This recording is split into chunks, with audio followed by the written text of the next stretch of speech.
السلام علیکم ورحمۃ اللہ وبرکاتہ۔ امید ہے ناظرین کرام آپ خیریت سے ہوں گے۔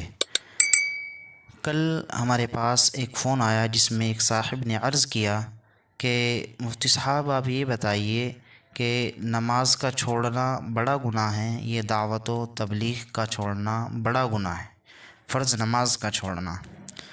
تو اس سلسلے میں آج ہم بات کریں گے کہ نماز کا چھوڑنا بڑا گناہ ہے یا دعوت و تبلیغ کا چھوڑنا بڑا گناہ ہے۔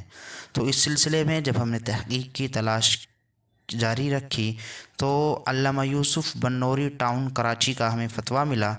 اس میں لکھا ہوا ہے سوال: نماز کا چھوڑنا اتنا بڑا گناہ نہیں جتنا بڑا گناہ دعوت اللہ کا چھوڑنا ہے۔ یہ جملہ کہنا کہاں تک درست ہے؟ اس کی کوئی واضح دلیل ہے؟ ہمارے اکثر دعوت و تبلیغ میں لگے ساتھی اس جملے کو استعمال کرتے ہیں، برائے مہربانی اس کی مستند حوالے کے ساتھ وضاحت فرمائیں۔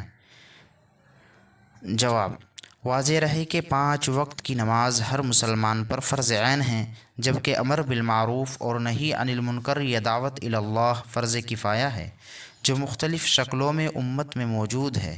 اس لیے مذکورہ جملہ نماز کا چھوڑنا اتنا بڑا گناہ نہیں جتنا دعوت اللہ کو چھوڑنا ہے، شرعاً صحیح نہیں ہے، اور حقیقتاً دعوت کی محنت کا مقصود بھی یہی ہے کہ لوگ نمازی بن جائیں۔ تو یہ کیسے درست ہو سکتا ہے کہ نماز جو اصل مقصود ہے اسے چھوڑنا کم گناہ ہو اور دعوت کا چھوڑنا بڑا گناہ ہو؟